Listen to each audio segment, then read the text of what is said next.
Cue and Review, celebrating 40 years of audio production, welcomes you to this week's edition of the Glasgow Times Sports Podcast, recorded from our studio in the Bishopbriggs Media Centre and by our volunteers working from home. Keep up to date with Cue and Review news via our Facebook, X, formerly known as Twitter, or Instagram at Cue and Review.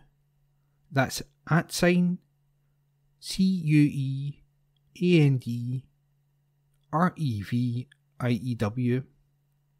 or get in touch with us directly by emailing information@cueandreview.com.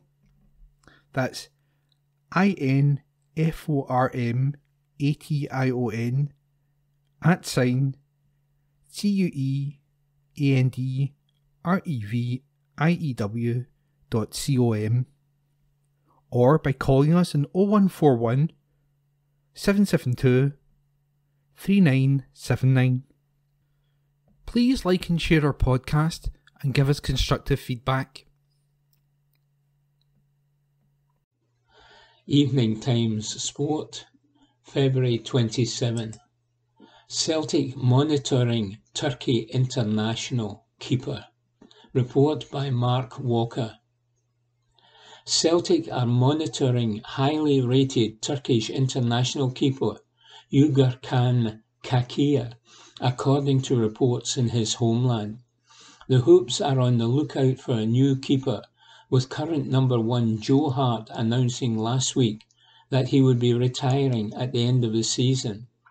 Reports in Turkey have suggested Celtic have had scouts at recent Trabzonspor games to look closely at their 27-year-old captain Kakir.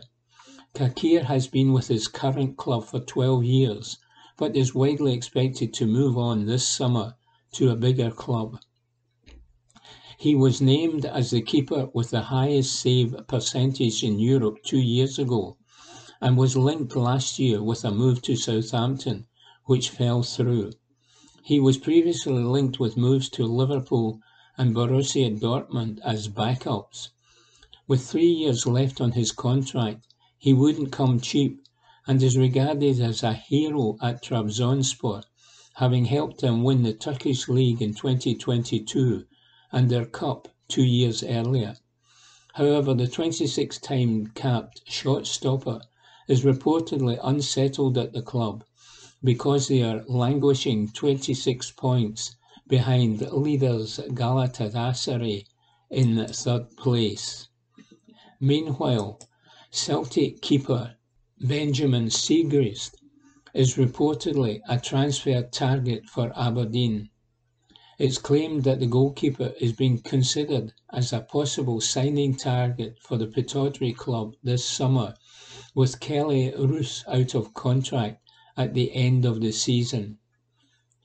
The Daily Record claims Siegrist features on a short list of transfer options should number 1 Roos decide to leave. The report states Aberdeen Director of Football Stephen Gunn and Head of Recruitment Chris Badlan are working on player targets as Pittodrie Chiefs carry out a review before a new manager is appointed. Evening Times Sport, February 27. Why Clement was left baffled after he took over at Rangers. Report by Matthew Lindsay. Dujon Sterling has recalled how Philippe Clement was astonished he had not been playing for Rangers on a regular basis after he took over from Michael Beale as manager at Ibrox in October. Sterling, who moved to Glasgow last summer after his contract at Chelsea expired, featured in just 6 matches and only started in 3 games under Beale. However, the 24-year-old has been selected regularly in a number of positions by Clement in the past 4 months and has helped the Govan club to lift the Viaplay Cup, reach the last 16 of the Europa League and move to the top of the Cinch Premiership. The Englishman, who has been deployed at left back and in central midfield this term, has played on the right wing in the past 2 league games against St Johnstone and Hearts, and has contributed to 3-0 and 5-0 victories. Sterling was always hopeful he could make the breakthrough into the first team, but he admitted that it was only when the former Genk, Club Brugge and Monaco manager Clement came in that he really got his chance. He said, "It just shows you how quickly football can change. You just have to keep working every day, as I was doing. This gaffer has come in and seen what I was doing every day on the training pitch. He said to me, 'I don't understand why you aren't playing.' He had the confidence and the belief in me to play me. I've got to thank him." Sterling, who is set to be involved in some capacity with Rangers in the Premiership encounter with 4th place Kilmarnock at Rugby Park, has told how Clement is constantly pushing him to do better in training and games. The utility man has never scored a goal in senior football, despite having loan spells at Coventry City, Wigan Athletic, Blackpool and Stoke City in the past, and he admitted that he is desperate to get off the mark. He said, "No footballer wants to have a bad game. For me, it's just a case of trying my best. Even if I make a couple of mistakes on the pitch, all right, I'll just try and win the ball back. It's all about your reaction." That's what he's been drilling into my head in the past couple of months. He wants my reactions quicker. That's what I've been trying to work on every day in training. Scoring goals, that's the next step. Hopefully, if I do play in that midfield position again, I'll do better in that area. It's just a case of knowing where I am in the box and when I can pull the trigger. I've come close. Hopefully, it's coming sooner rather than later. Report by Matthew Lindsay. Evening Times Sport, February 27. Motherwell fans groups oppose proposals taking club from supporters. Report by Gavin McCafferty. Several groups of Motherwell fans have come together to oppose any proposals which would lead to the club slipping out of the control of supporters. Welsh Society members have been asked whether they would consider proposals which reduce their stake below 50% amid talks with 2 interested foreign investors. Both potential deals would ultimately take the fan ownership group's shareholding from 71% to below half. The club board sought investment after increased spending in recent years and in response to external investment at the likes of Hibs and Dundee United. A joint statement from Motherwell Boys, East Stand Motherwell Collective, and the Block E Ultras Group read, "As a collective, we believe that supporter and community ownership is in the best long-term interest of the club. Whilst others may challenge this narrative for the hope of short-term glory, our position is firm and unyielding." The groups pointed out that Motherwell had gone into administration in 2002 after then-owner John Boyle launched an ambitious spending spree. And they added, "Our recent history is a stark reminder of what can happen when an individual wields too much control of a vital community asset that has a bearing impact on the lives of many.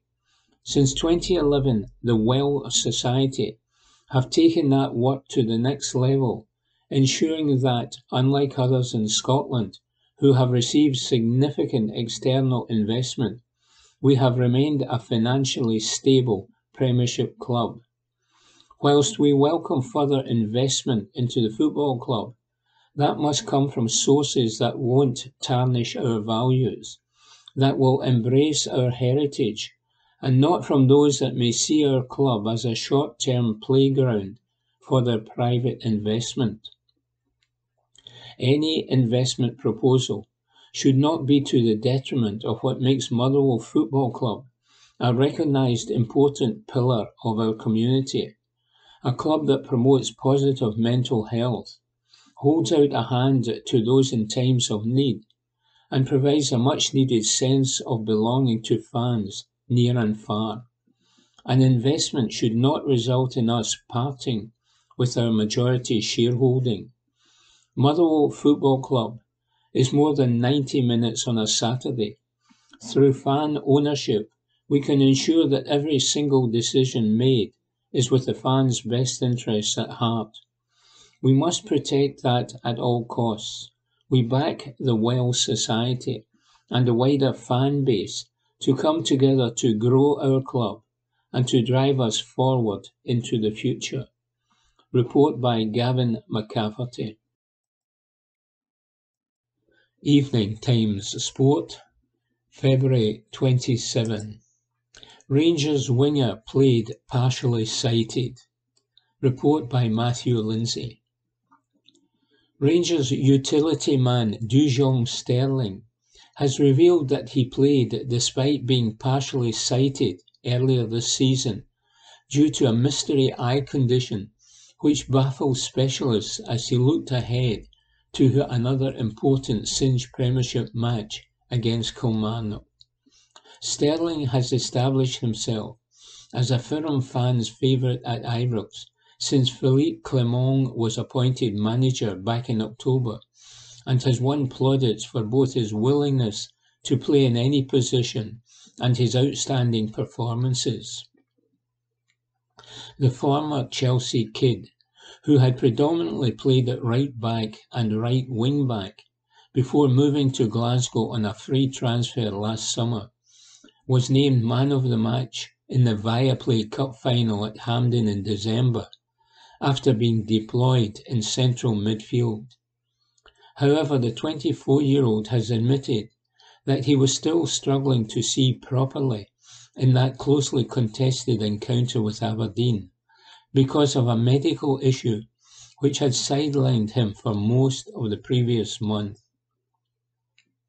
He said, "Back at the start of November, I woke up one day and had a couple of black lines in my eye. I think the term they use is floaters. It was still giving me issues for a couple of weeks. It was blurry at the top of my eye, so I couldn't really see anything on my right side. I said to the gaffer that I wanted to play, but say for example it was 0-0 in a game, and in the last minute a ball comes over. I can't see it. I didn't want to affect the team by playing when I knew I wasn't 100% right." The manager said, "That's fine." He told me to take as much time as I needed to get it sorted and said that they'd fully support me. I saw a couple of specialists. They helped, but it just went away by itself. I think it was only after the cup final that it fully disappeared. Even in the cup final, I still had a tiny bit of it in the top corner, but now it's completely gone. Asked if doctors had been able to determine what the cause of the complaint was, Sterling replied, "They just couldn't say. Literally nothing. Even now, I don't know. I'll have another check-up in a couple of weeks. It's just a time thing. There was nothing that I needed to take. They said they could do laser eye surgery, but that might affect me when I was older, so I decided just to wait." Sterling took some time to adapt to playing in the middle of the park for Rangers when he got an extended run there after recovering from his eye complaint, due to Jose Cervantes, Ryan Jack and Tom Lawrence all being unavailable.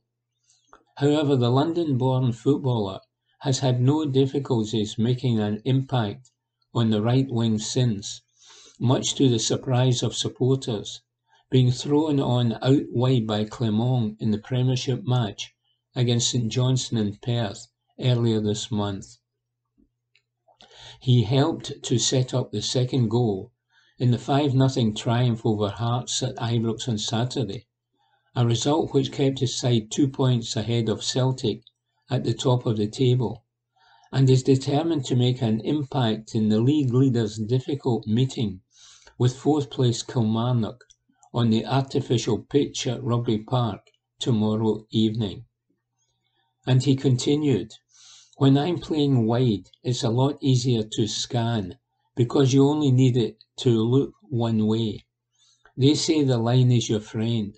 I know that the line is there, so I just need to see where the defender is coming from on the other side.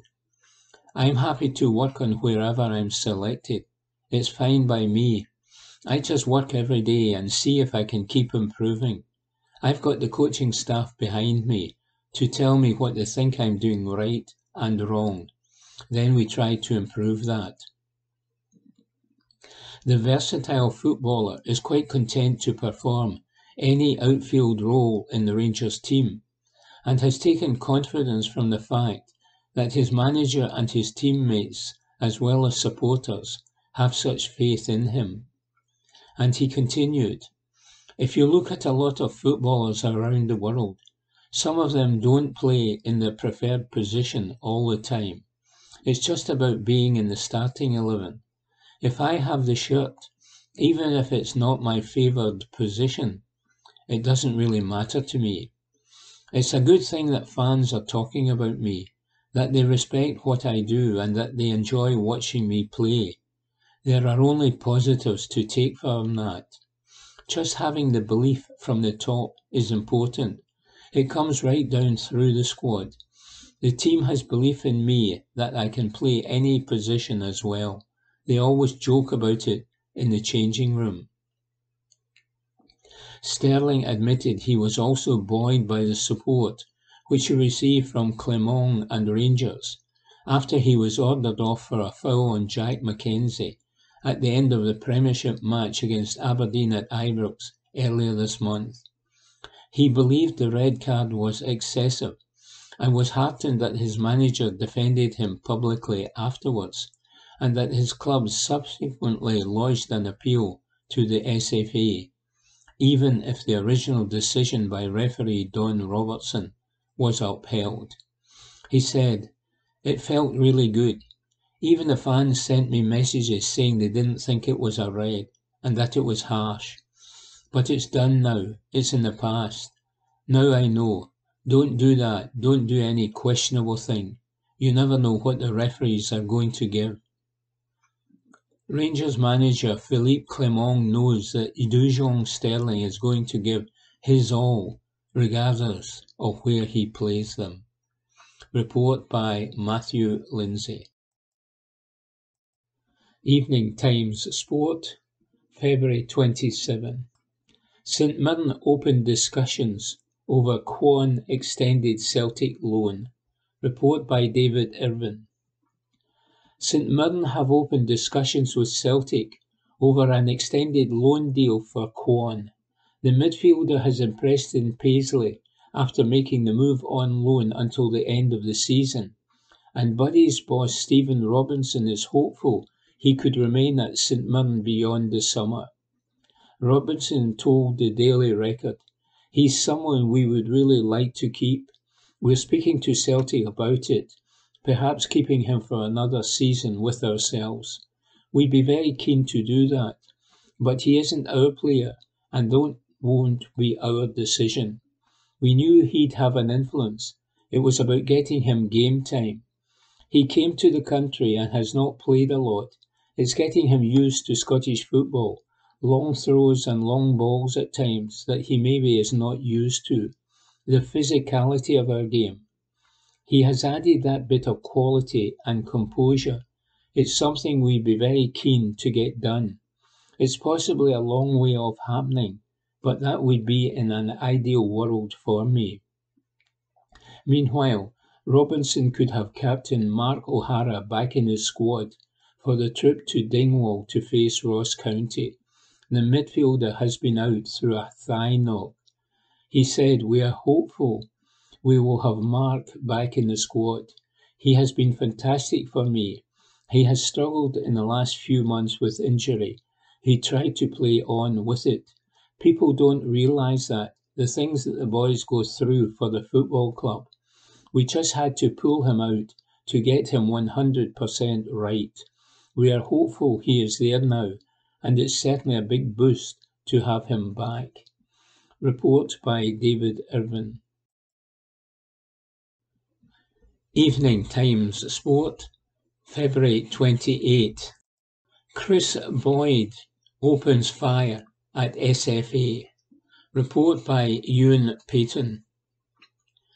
Chris Boyd took aim at the Scottish FA after St Mirren were denied a penalty last night against Ross County.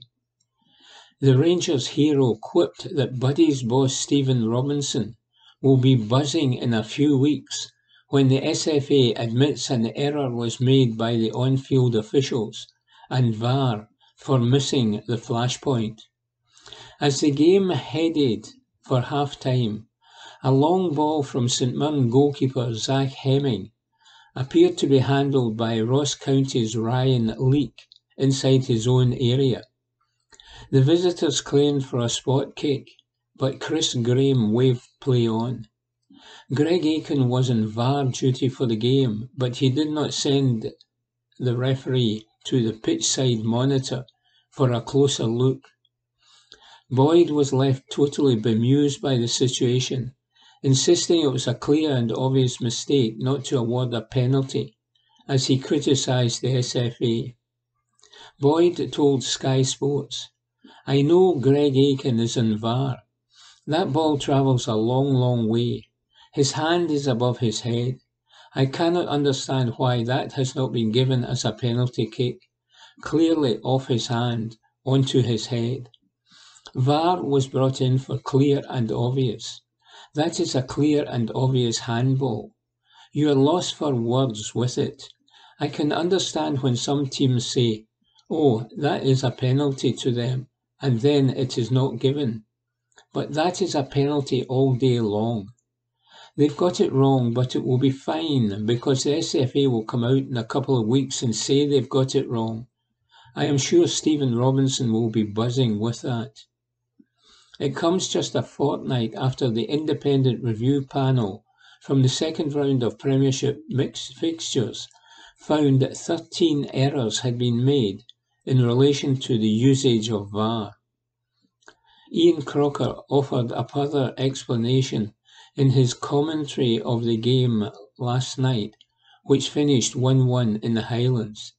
He said, "Just going back to that big penalty shout at the end of the first half, the VAR check was purely for the shirt pull, and they did not look for a handball." Report by Ewan Payton. Evening Times Sport, February 28. McGowan on the Rangers incident that left hole in his boot. Report by Ewan Payton.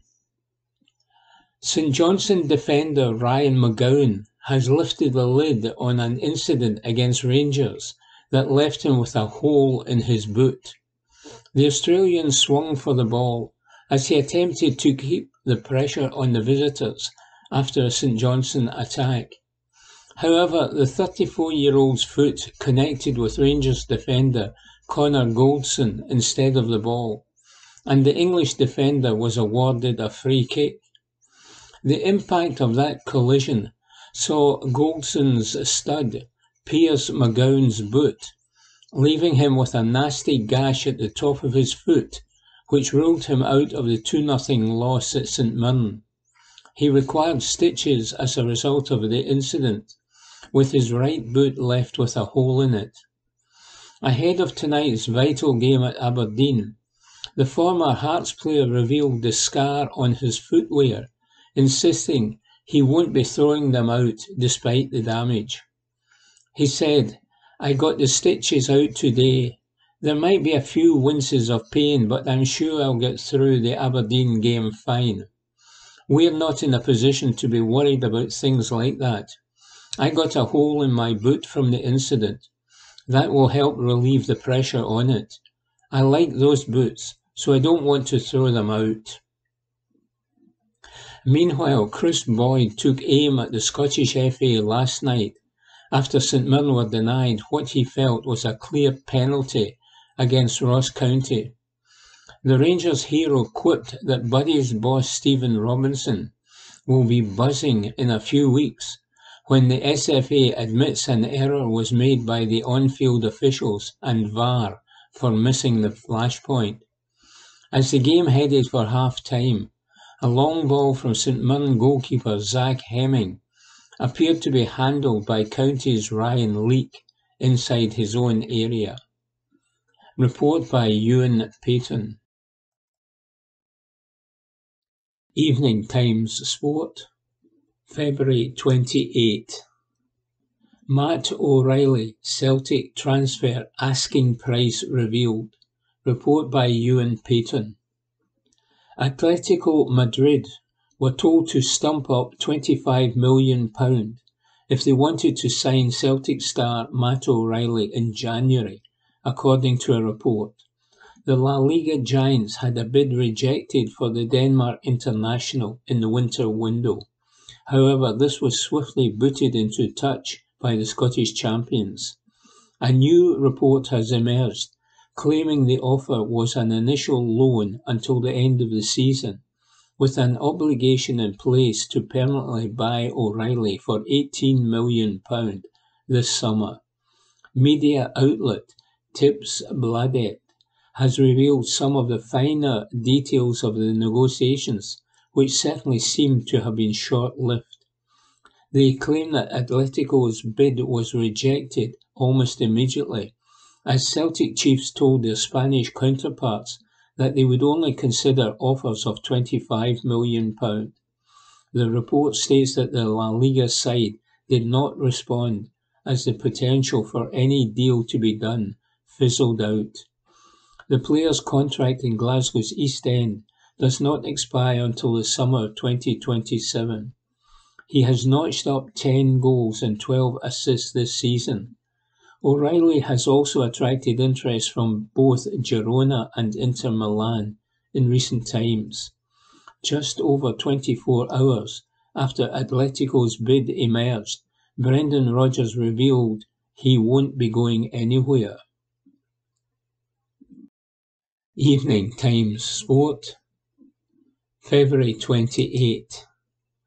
Tavernier and Rangers goal record benchmark. Report by Ewan Payton. Rangers romped to a 5-0 victory over Hearts at the weekend as Philippe Clement's side continued their impressive form to remain top of the Premiership. January signings Mohamed Diamand, Oscar Cortez and Fabio Silva were all on the score sheet, with the ever-improving Cyril Dessert also among the goals with a brace.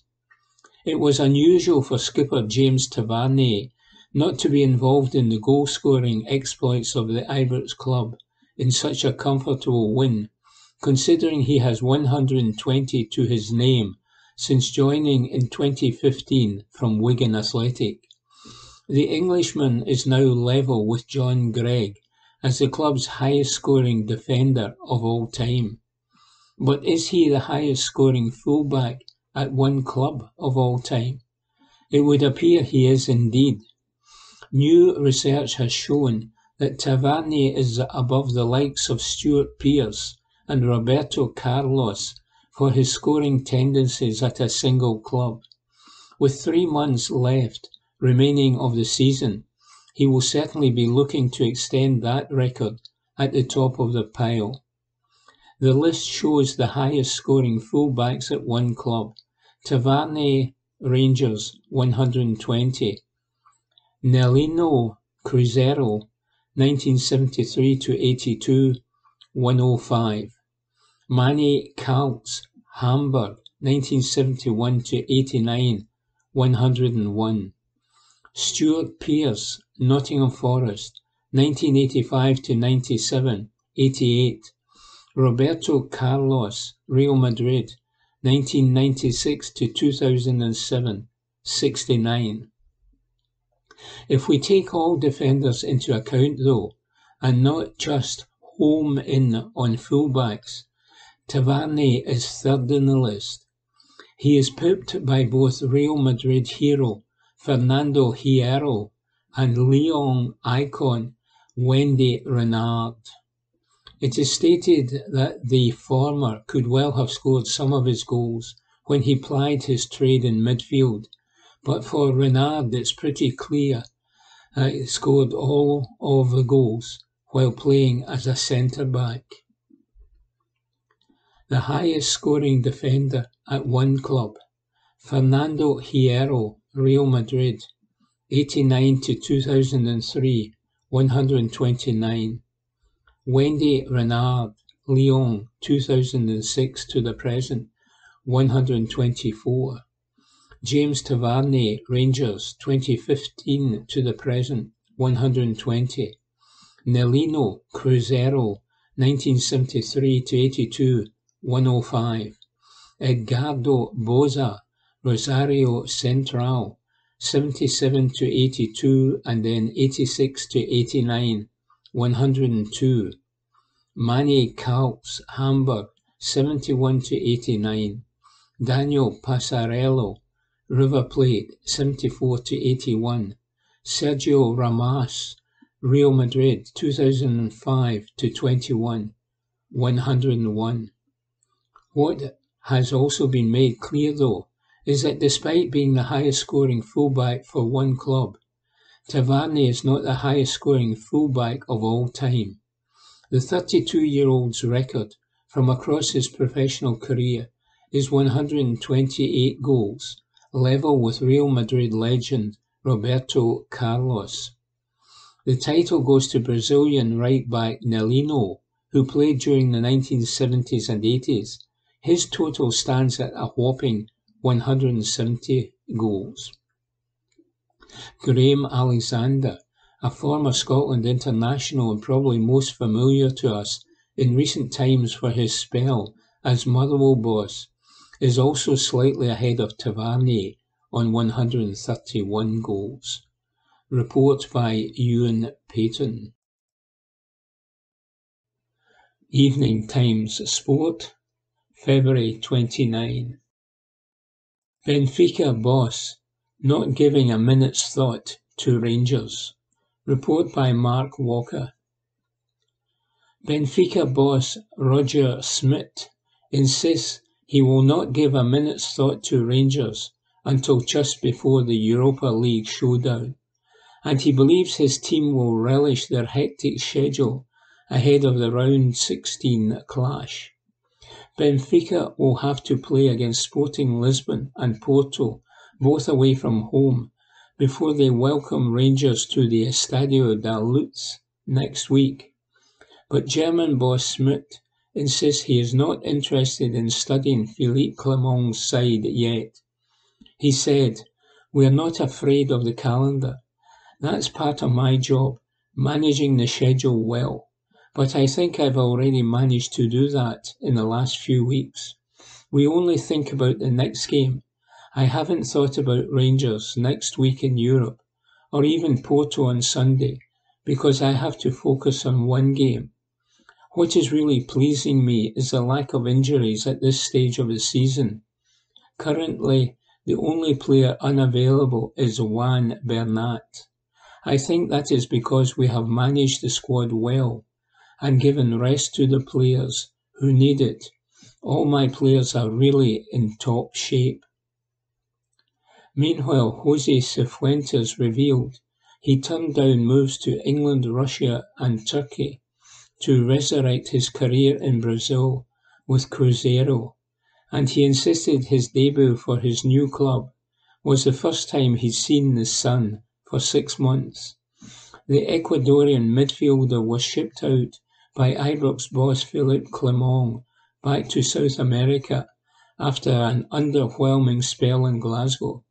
Cifuentes was officially presented by his new club this week and revealed he had several offers to leave Rangers in January. He said, "There were 2 Russian teams who wanted to sign me. However, with the war that is going on there, it was something that could not be carried out, because European teams are not allowed to receive money from Russian clubs at the moment. There was a team from the English Championship interested, and a club from Turkey too. Report by Mark Walker. Evening Times Sport, February 29. Jose Cifuentes in Rangers weather gripe. Report by Mark Walker. Rangers flop Jose Cifuentes revealed he turned down moves to England, Russia and Turkey to resurrect his career in Brazil with Cruzeiro. And he insisted his debut for his new club was the first time he'd seen the sun for 6 months. The Ecuadorian midfielder was shipped out by Ibrox boss Philippe Clement back to South America after an underwhelming spell in Glasgow. Cifuentes was officially presented by his new club this week and revealed he had several offers to leave Rangers in January. He said, "There were 2 Russian teams who wanted to sign me. However, with the war that is going on there, it was something that could not be carried out because European teams are not allowed to receive money from Russian clubs at the moment. There was a team from the English Championship interested, and a club from Turkey too. But it would have been a loan for 5 months, which meant uprooting from family again after they had already had to adapt to Scotland, which would have been a problem. So I had to make the best decision for them, and that's why I'm here in Brazil. I made my debut for Cruzeiro last week, and it was sunny. I didn't experience the sun for the 6 months I was with Rangers. It was always cold. But my fitness is good, and I think I will adapt here easily. I like to play as an attacking midfielder, but positioning is something that I adapt to the team for whom I am playing." Report by Mark Walker. Evening Times Sport, February 29. Lighter and bottle opener and AirPod hurled onto pitch at Tynecastle. Report by David Irvin. Lawrence Shanklin was targeted with a lighter, an AirPod and a bottle opener as he waited to take a penalty kick for Hearts against Hibs last night. The Tynecastle striker had a number of missiles thrown in his direction from the visiting support during the Edinburgh derby, and photographs from the match have uncovered a lighter, a bottle opener and AirPod were among the items launched in Shanklin's direction. Cups were also hurled into the penalty area.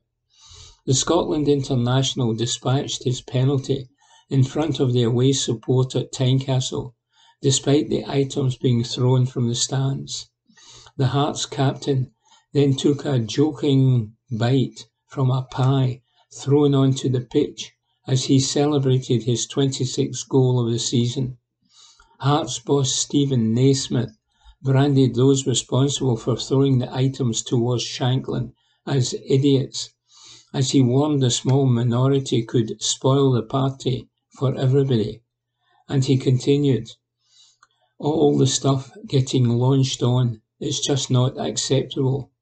If that then gets looked at, what's going to happen is they are just going to reduce the amount of fans that can go into that stand. And that's going to impact what I think is a good atmosphere, a good derby, which has a fierce rivalry. It's just idiots that are going to spoil the party for everybody."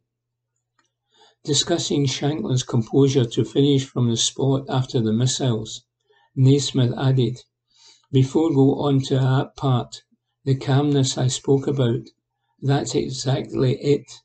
The way he acts for the penalty and his calmness to find the net, these are the defining moments in these games." Hibs boss Nick Montgomery commented, "I do not condone it. Stephen does not condone it. Neither do the clubs. Unfortunately, there were a few things. Emi Macondes had it in the first half as well, when we had serious pressure on them. but we don't want to talk about it. Report by David Irvin. Evening Times Sport, March 1.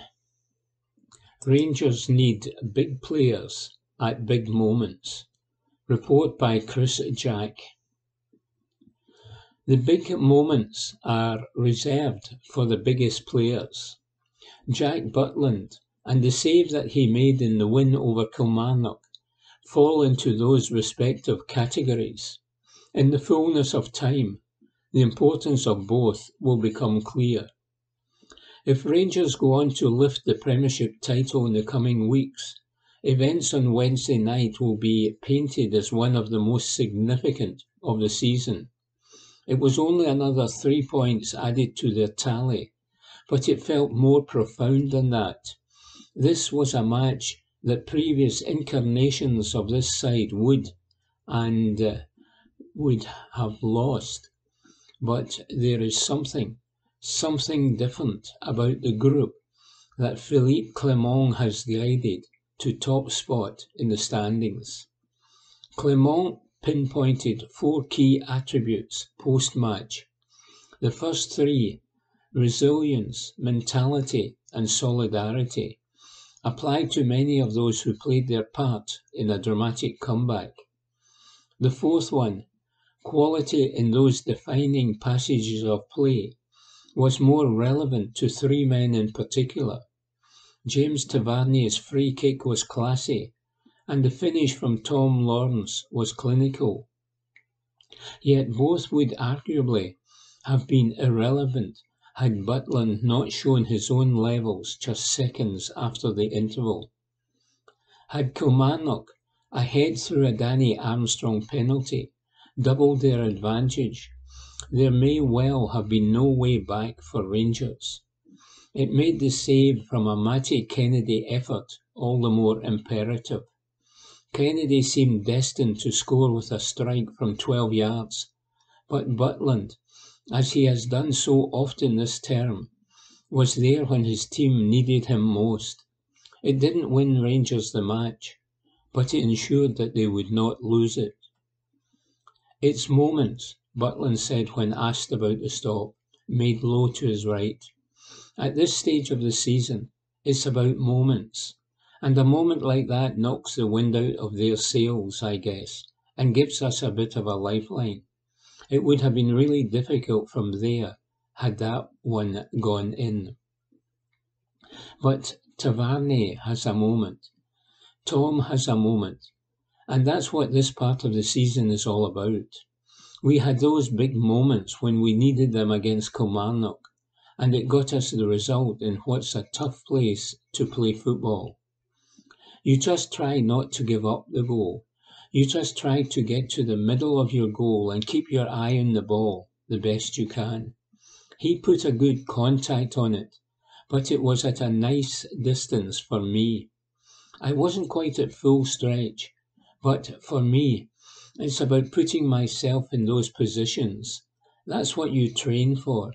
You don't go trying to chase after things. You just wait for things to come to you.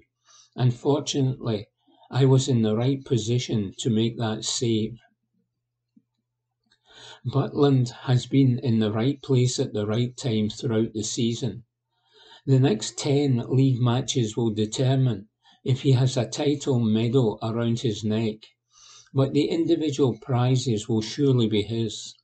So many plaudits have been already, and a return to the England squad would be a just reward for a standout performer at Ibrox.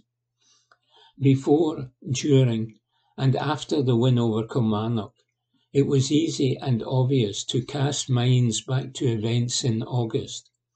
Butland was put forward to speak to the media in the aftermath of the 1-0 loss and called for calm after a disastrous start to the season for Michael Beale's side.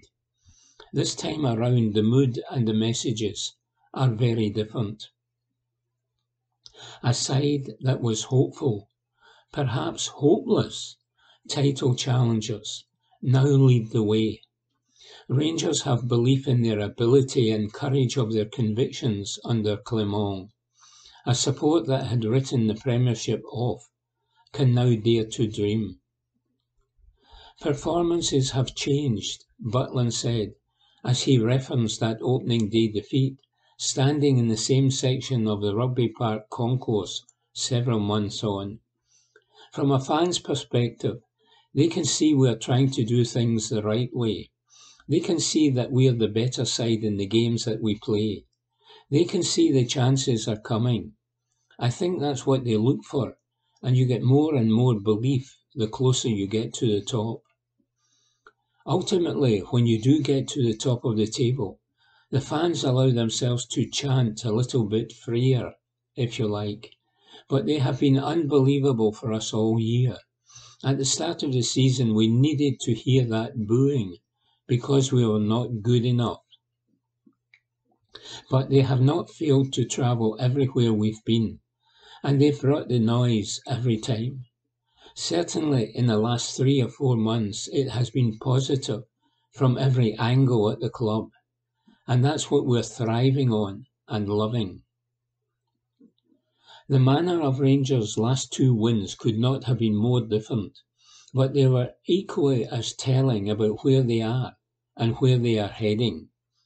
The 5-0 win over Hearts at the weekend saw them blitz one of the foreign teams in the division with admirable style, while the success at Rugby Park was more about substance, as Derek McInnes was denied another Old Firm scalp during Killy's terrific run. The questions that were asked were answered. Clement was typically level-headed afterwards. He will not make bold statements about the prospects in the Premiership, but there is no doubt that this was a difficult hurdle overcome. Indeed, in their last 15 matches, the only 2 that Kilmarnock have lost have both been defeats to Rangers. It does because they have been the bogey team for a few teams this season, Butland said when asked if it felt more significant than just 3 points. That's not by luck. They have it figured out, what they do, and they do it really well. It's being disrespectful to them just to say you should go there and win. It's tough to go there and win. We found that out in the 2 previous games we played them. They are a dogged team, and they also have some real quality as well. They can punish you. It's just another 3 points, but yes, it's a 3 points that we needed against a team that have slipped up a few times this season, including us. So we had to get the job done. So it does feel a little bit bigger. Butland pointed to the fact that Rangers had come from behind to win in adversity as a telling takeaway from Wednesday night. He insisted there was no panic within the away dressing room at the interval. At that stage, Celtic were winning 6-0 at home to Dundee, and Rangers were losing their place at the top of the table. Events elsewhere do not matter to Clement. Rangers' destiny is very much in their own hands right now. The title is not quite within reach, but it could soon be theirs to grasp. Continued Butland, it was such a good feeling. Rugby Park is such a tough place to go to. They are a team that has it figured out. They make it difficult for you and don't give you a chance to breathe. If you're not quite at it, then it makes your life difficult. Fortunately, we got through to half-time relatively unscathed. We then had a big second half, and we remained calm. I felt we were better in the second half when we played our normal football, and ultimately, we got the result we wanted. You do take more satisfaction from those kind of wins because it's not easy. Games like that do a lot for our confidence. They galvanise you a little bit more when it's a tough place to play, but you get the desired result. And at this stage of the season, the business end, it's about nothing more than getting the results. It certainly feels sweeter when you do have to come from behind, not that we want to be doing that too often. Report by Chris Jack. Evening Times Sport, March 1. Jack Butland on England recall chances. Report by Chris Jack. Jack Butland admits an England cap call would be the icing on the cake for him this term, as he detailed the Rangers' love affair that has sparked prospects of an international return. The 30-year-old is in line to be named in Gareth Southgate's squad for the upcoming friendlies with Brazil and Belgium, after a stunning campaign that has seen him lead by example on and off the park at Ibrox. Butland made another match-winning stop in the victory over Kilmarnock on Wednesday night, as Philippe Clement's side maintained a 2-point lead over Celtic in the title race. It was the latest eye-catching moment in a season to remember for Butland, and he is now poised to return to the international arena more than 5 years after his last outing for his country. Boss Southgate is assessing his options between the sticks at present, amid doubts over Aaron Ramsdale and Nick Pope ahead of the European Championship this summer. Butland could get a chance to earn a seat on the flight to Germany, and the former Stoke and Crystal Palace star is enthused by the prospect of pulling on the jersey once again. "It doesn't seem that way to me quite yet," Butland said when asked if a recall was now a certainty, "but it would be amazing. I have always said I would love to get back there and be part of that again. I have never shied away from that. I have always said that my performances and playing regularly had to come first. But if that's enough to get me picked again, then I'll gladly put the kit back on and get back in the squad. I think the squad will be announced in 2 weeks, as it usually is on the Thursday before, and it would be really nice to be selected. I've not had any contact with any, but should it happen, it would give me a huge boost. There's no doubt about that.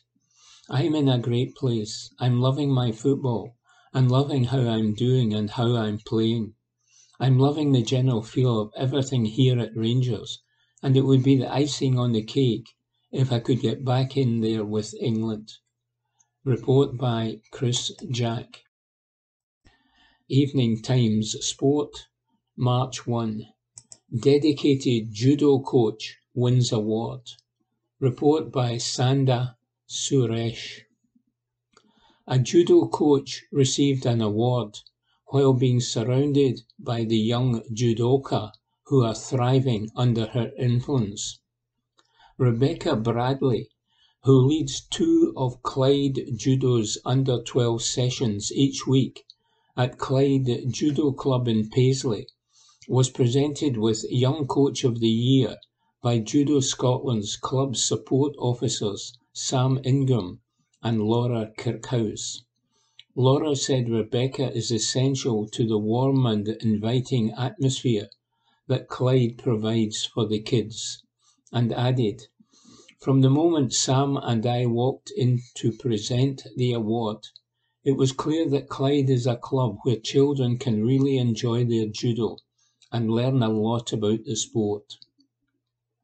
Rebecca's dedication extends beyond the club, as she devotes her time to coaching refugees in North Ayrshire through the Rowetta Doyle Judo Foundation. Furthermore, she has conducted taster sessions in schools across Bishopton, Paisley and Renfrew, introducing numerous young individuals to the world of judo.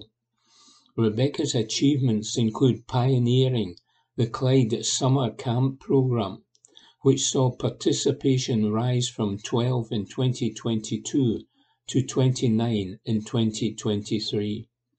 She has also furthered her development by undergoing her Level 2 course and participating in the Judo Scotland Coaching Academy. She said, "I want to say thank you to all the kids at Clyde Judo. It is great to have such an amazing group to teach.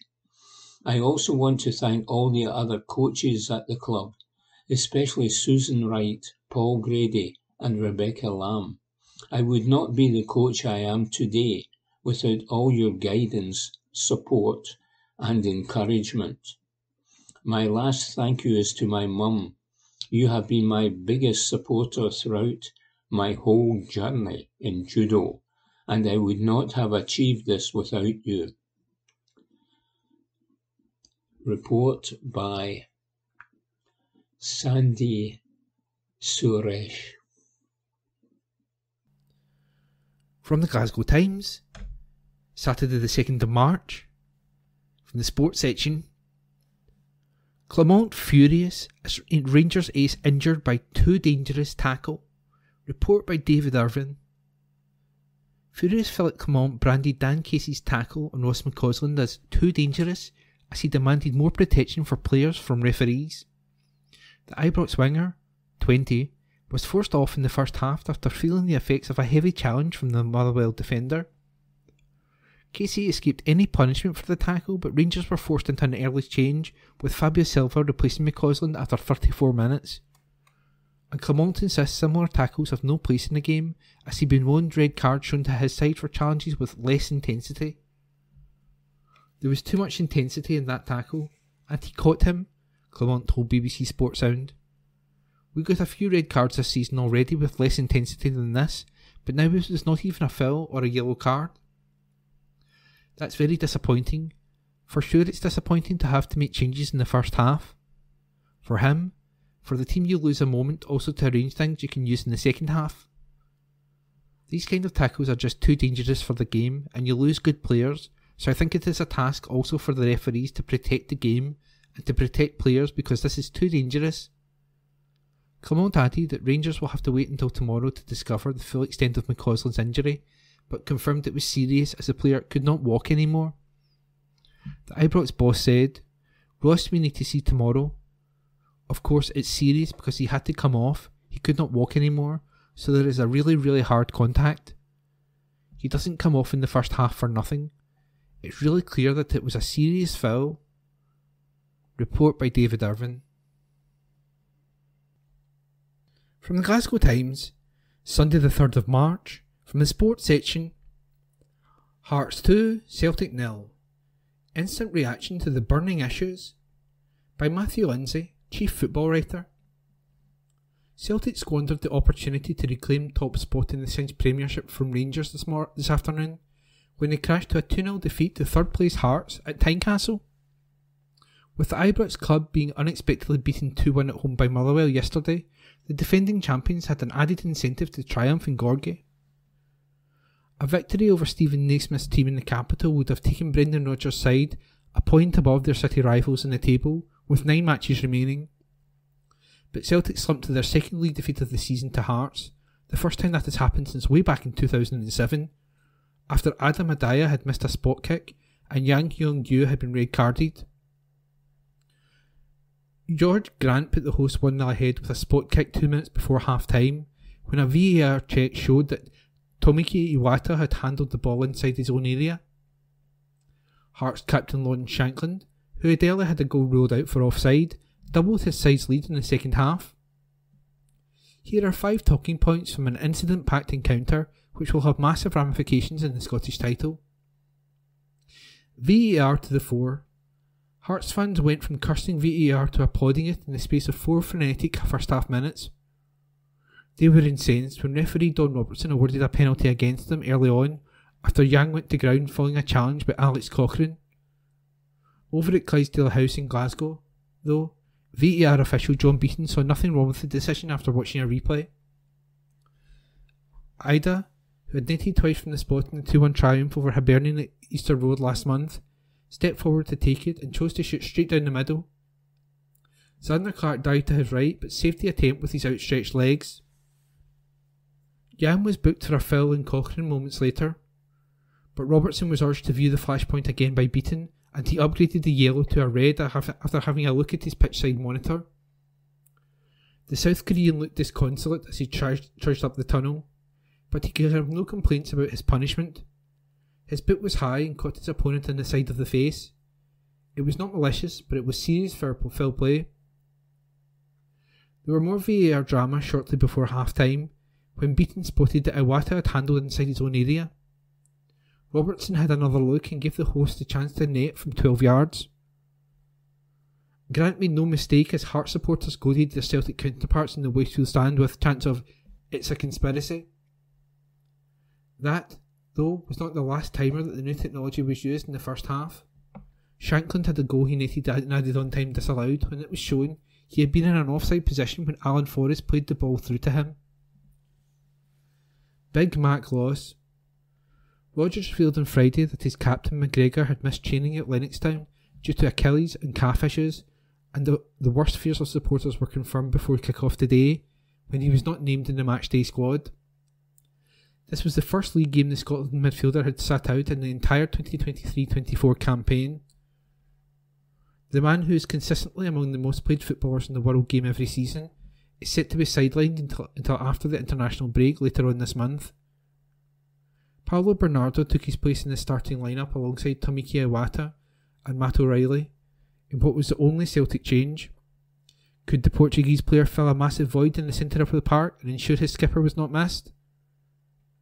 Bernardo worked hard to create an opening which his teammates could capitalise on, but he was replaced by Kyogo Furuhashi at the start of the second half as Rodgers went on the offensive in an attempt to get the 3 points. The presence and influence of McGregor, who watched proceedings from behind the away dugout, was badly needed. Hearts. Naismith made no fewer than 5 changes, 2 of which were injury enforced, to the Hearts team which had taken to the field in the Edinburgh Derby on Wednesday night. Frankie Kent and Kenneth Vargas were unavailable due to the knocks they suffered in midweek, and Nathan Atkinson, Cammy Devlin and Scott Fraser dropped to the bench. Kai Rose, Tony Sibic, Dexter Limbiskisa, George Grant and Benny Banigime came in. Freshening up his side worked wonders. Yes, they were helped by having a numerical advantage for most of the fixture, but they effectively nullified the threat their rivals posed going forward and created numerous scoring chances. Joe Hart had a busy afternoon. Hearts were deserved winners. Shankland for Scotland. The Hearts captain is sure to be included in the Scotland squad that travels to the Euro 2024 finals in Germany this summer if he avoids picking up an injury between now and June. But should the striker start for his country ahead of Shea Adams and Lyndon Dykes going forward? He has given the national team manager Steve Clarke much to ponder with his current form. His second half strike took his tally for this term to 27. He has now netted 10 times in 10 appearances in 2024. Clarke would be well advised to hand the 28-year-old extensive game time in the friendlies with the Netherlands and Northern Ireland later this month and see how he fares. And Clarke too. Angus Gunn should, having recovered from the injury which kept him out of the final Euro 2024 qualifiers against Georgia and Norway back in November, get the nod to start for Scotland ahead of Zander Clark in the Johan Cruyff Arena and Hampden. But the Hearts keeper showed the Norwich City man he has stiff competition for his berth today. He did well to keep Adias penalty out in the first half and denied the Republic of Ireland internationalist twice, and Japanese striker Furuhashi with excellent saves in the second. And that report was by Matthew Lindsay. From the Glasgow Times, Saturday the 2nd of March, from the sports section. Rangers 1, Motherwell 2. Instant reaction to the burning issues. By Graham McGarry. Motherwell shocked Rangers to blow the title race wide open as goals from Theo Blair and Dan Casey either side of a James Tavernier penalty gave the visitors a shock win at Ibrox. It was the first time that the Steelmen had defeated Rangers on league duty since Boxing Day 2002 and their first league win at Ibrox since 1997. They had to ride their luck at times, but given how off-colour Rangers were on the day, it was hard to argue against the notion that both sides left Ibrox with what they deserved for what they had put into the contest. Here are the talking points from a stunned Ibrox. Dan Casey the hero, but should Ibrox villain have been on the pitch? Motherwell had been threatening to move back ahead on the counter as Rangers desperately tried to find a winner, but you'd have got long odds on it being centre-back Casey who would pop up to stun Ibrox. Bear was denied at the end of one of those Motherwell breaks by a last-gasp Connor Goldson block, but Rangers failed to deal with the corner, and Motherwell worked the ball back to the right-hand side. Lennon Miller swung it to the back post, and there was Casey to nod home and send the band of Well fans in the corner wild. And it had been coming. The question is, though, should Casey have been on the park to score it? When the ball broke between the hulking Motherwell defender and the whippet-like Ross McCausland for a 50-50 in the first half, you didn't fancy the Rangers youngsters' chances. So it transpired, as Casey went to ground and cleaned out ball and man. In real time, it looked a fair enough challenge, if a little robust. But, on closer inspection, it looked more than a little bit naughty from Casey, who made sure he was going to take his man long after the ball had left the area. With McCausland down injured, referee Alan Muir, who incensed the home crowd on more than a few occasions, signalled to his ear that VAR were indeed checking the incident, but no further action was taken, much to Casey's relief, and to much surprise around Ibrox. Motherwell deserve the credit, but Rangers only have themselves to blame. The Rangers support rolled up to Ibrox in expectant mood, with the parading of club legend Stephen Davis prior to kick-off adding to the festive atmosphere. It was one thing though if the home fans thought the hardest hurdle of the week had already been cleared at Rugby Park, but it seemed the players in blue had also turned up expecting to make light work of Motherwell.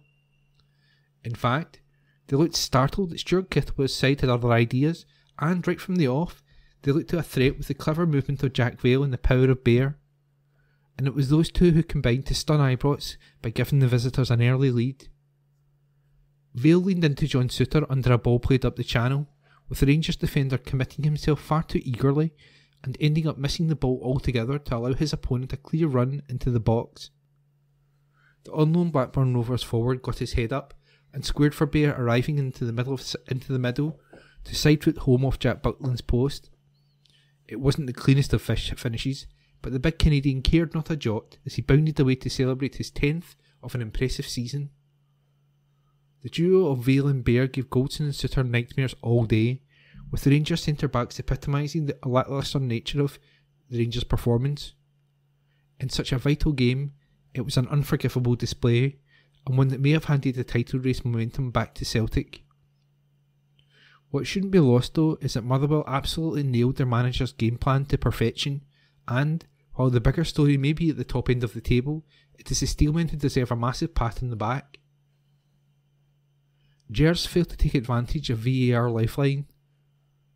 For all the rage around Ibrox at the decisions that may have gone against Rangers on the day, and a lot of it justified, it was VAR that looked to have ridden to the rescue of the hosts as he toiled for a leveller at the start of the second half. The ball was worked to Fabio Silva at the back post, where he looked primed for a strike at goal, with Motherwell defender Stephen O'Donnell desperately trying to get across the block. Silva hurdled the challenge, but with the home fans screaming for a penalty, referee Muir turned away and the play raged on. When it went out for a throw though, the obligatory VAR check started to drag on, with, the longer the delay, the likelier it appeared that the award would be given.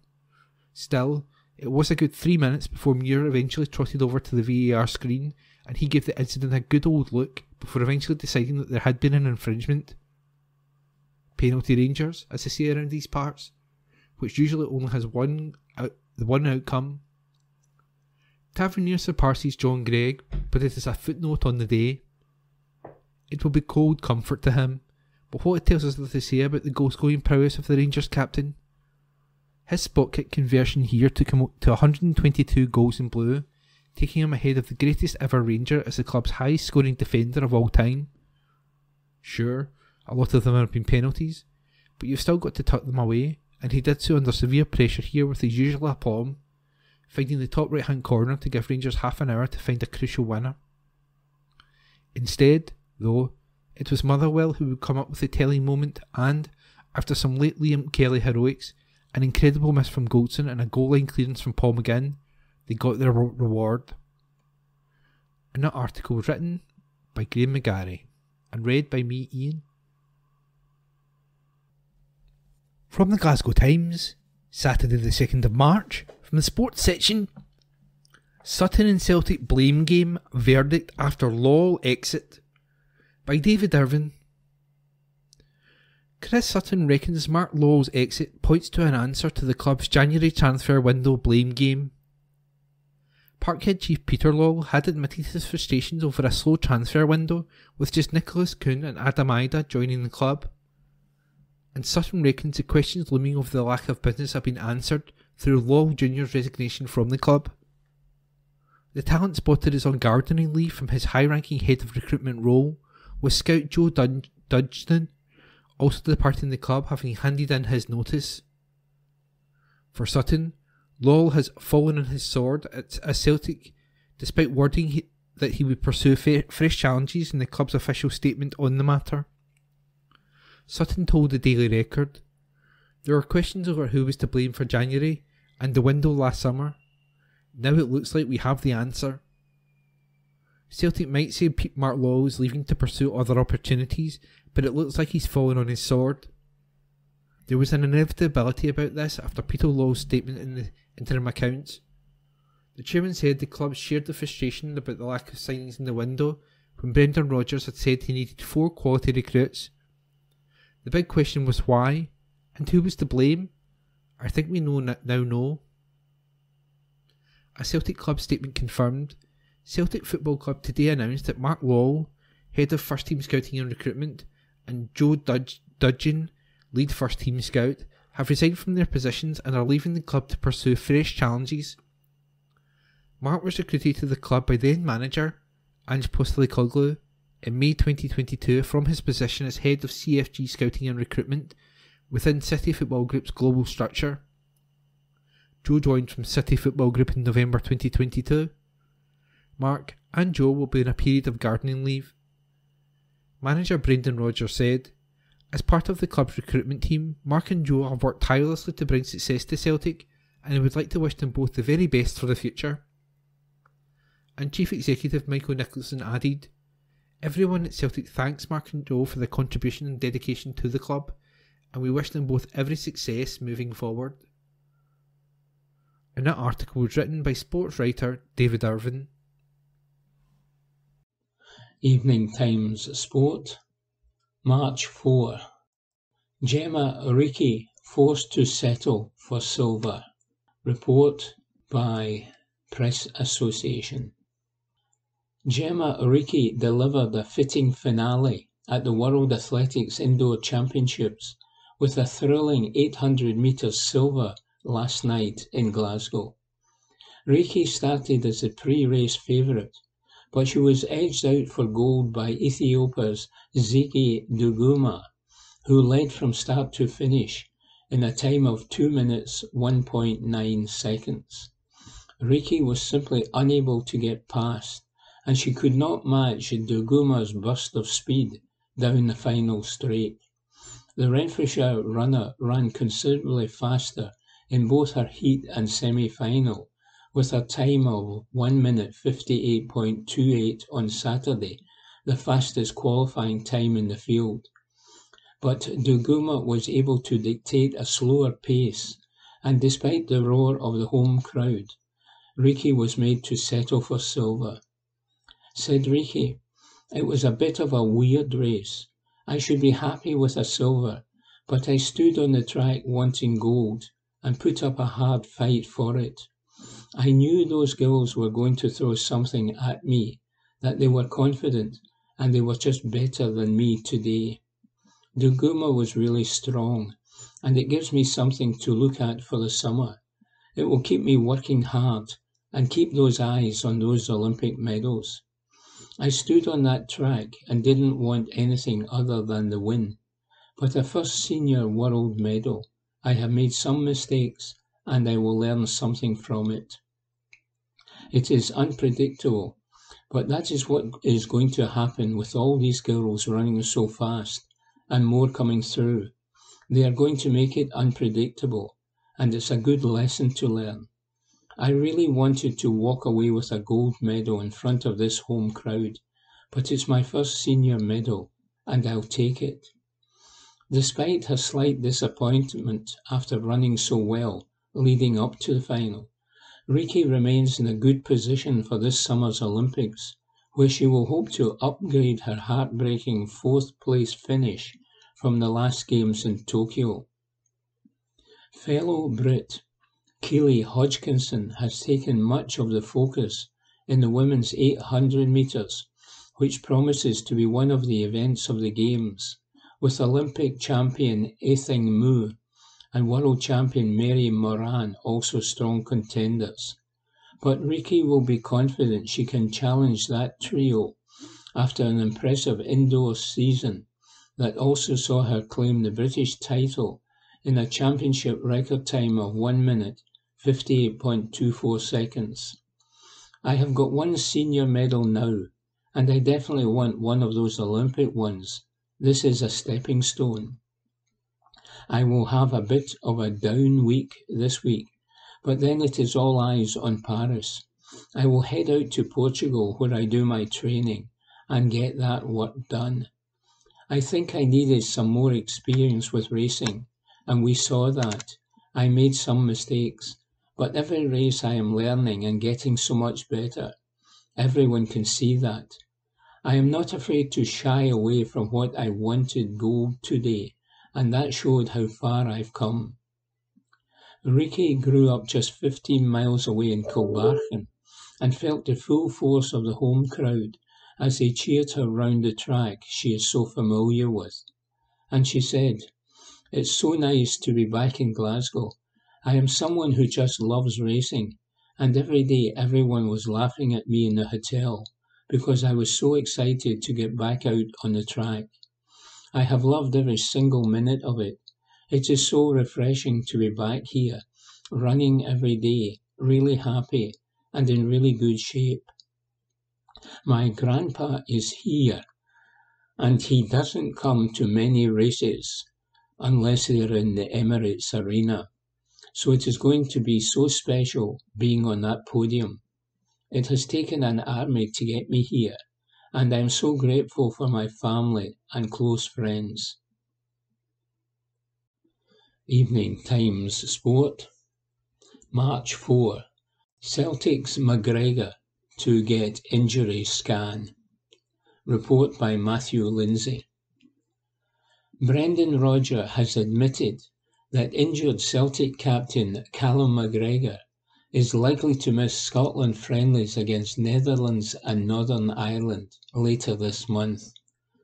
Rodgers revealed on Friday that Parkhead captain McGregor had missed training due to Achilles and calf injuries, which arose in the wake of his side's 7-1 thrashing of Dundee in midweek.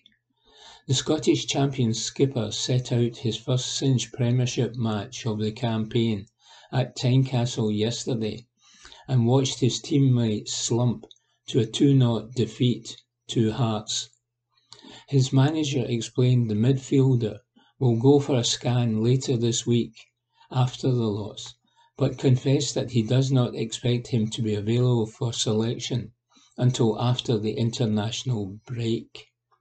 He said he will have another scan on Wednesday. I don't think it will be long term, but it may last through to the international break. Asked if he would miss the Scotland games, he said, "I don't know. He may well do. He has a further scan on Wednesday, and then we will get to see where it's at. If he's not going to be involved for us, he obviously will not be involved for Scotland." Rodgers, who was furious with the red card which Yang was shown and the penalty Hearts were awarded for a Iwata handball, brought in Paulo Bernardo for McGregor and was pleased with how Celtic performed without their talismanic captain. "I think the players fought and gave everything," he said. "Clearly Callum is a really influential player for us, but the guys gave their all. They gave everything and fought right to the very end. We showed the spirit we had to show. It was a game that can run away from you because of the atmosphere and everything else, and at the end of a really long week. A tough week of games with Motherwell last Sunday and the midweek game. You don't want to go down to 10 men after 15 minutes or so. The players gave everything. The fight is there, the quality is there. We will have other opportunities to show that. Meanwhile, Rodgers, whose team passed up the opportunity to leapfrog Rangers into top spot in the Premiership, has predicted there will be more twists and turns before the Scottish title race is decided. And he continued, "Absolutely, we would never have said Rangers lost to Motherwell at home that they would lose. Everything I hear is that they're going to win every single game through to the end of the season. But we know it's not about us. It's still very much in our hands. We've got 12 games to go, 9 league games, and we want to be in the Cup final on May 25. We will fight for every competition we will be in. We had the chance to go top. It was unfortunate the way the game panned out for us. We now have to recover and go away and get to the Scottish Cup semi-finals next weekend." Report by Matthew Lindsay. Evening Times Sport, March 4. Motherwell's Casey dismisses Rangers' red card claims. Report by Graham McGarry.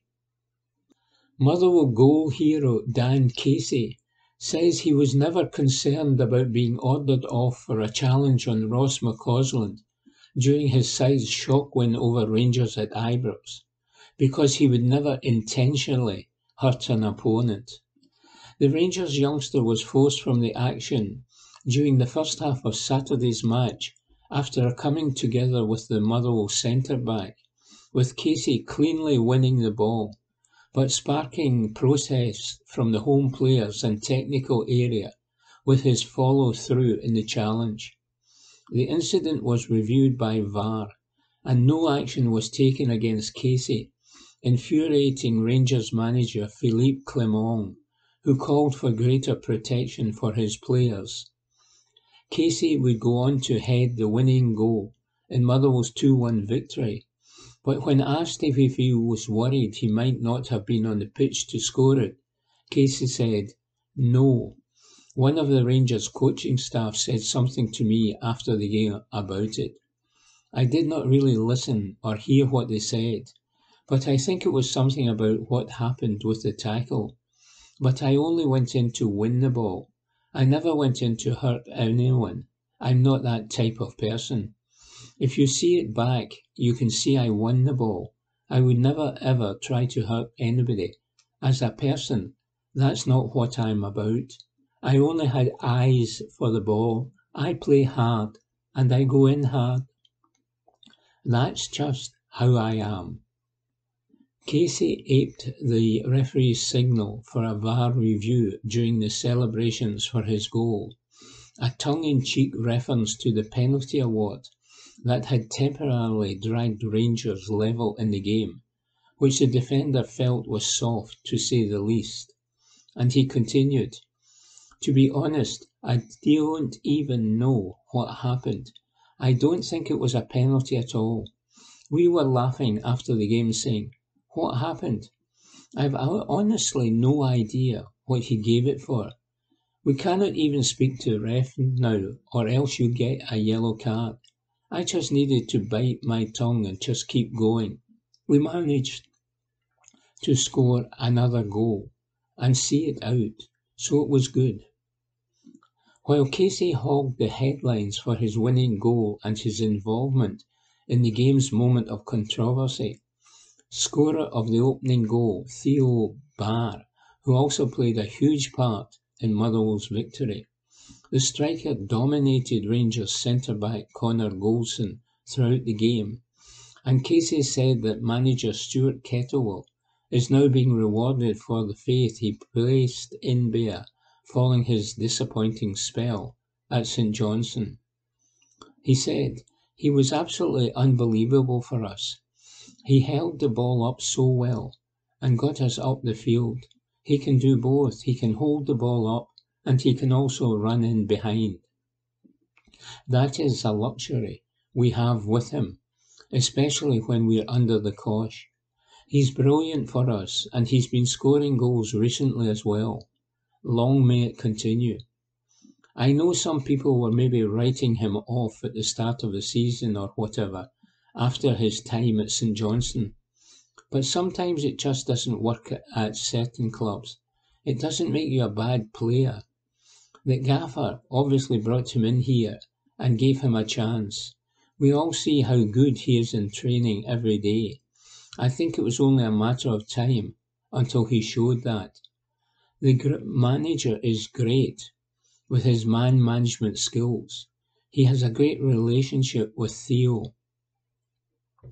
Another standout performer for Motherwell, once again, was youngster Lennon Miller, who showed a composure way beyond his years, and Casey has been just as impressed by his recent contributions as those of Bear. He said, "He's been brilliant. He's playing like a 38-year-old veteran instead of a 17-year-old kid. It's incredible. He's got a maturity on the pitch that is way beyond his years. He helped control the game for us at times. Our midfield was great in general. It was a proper team performance from us. When you come away from home against the likes of Rangers, you need everyone to be at it. If you're not at it, you'll get punished. But we all dug in and got a great result." Lennon works hard at his game. In terms of how far he goes in the game, that's up to him. He's got all the ability in the world and a great attitude as well. He's in a good place. He's playing every week now and doing well. The manager and staff are looking after him well. He can go as far as he wants. I see him in training every day, and he still shocks me, to be honest, in terms of how good he is for his age. Report by Graham McGarry. That concludes this week's edition of the Glasgow Times Sports Podcast. Please remember to subscribe to our channels at Q and Review and to tell your friends about our service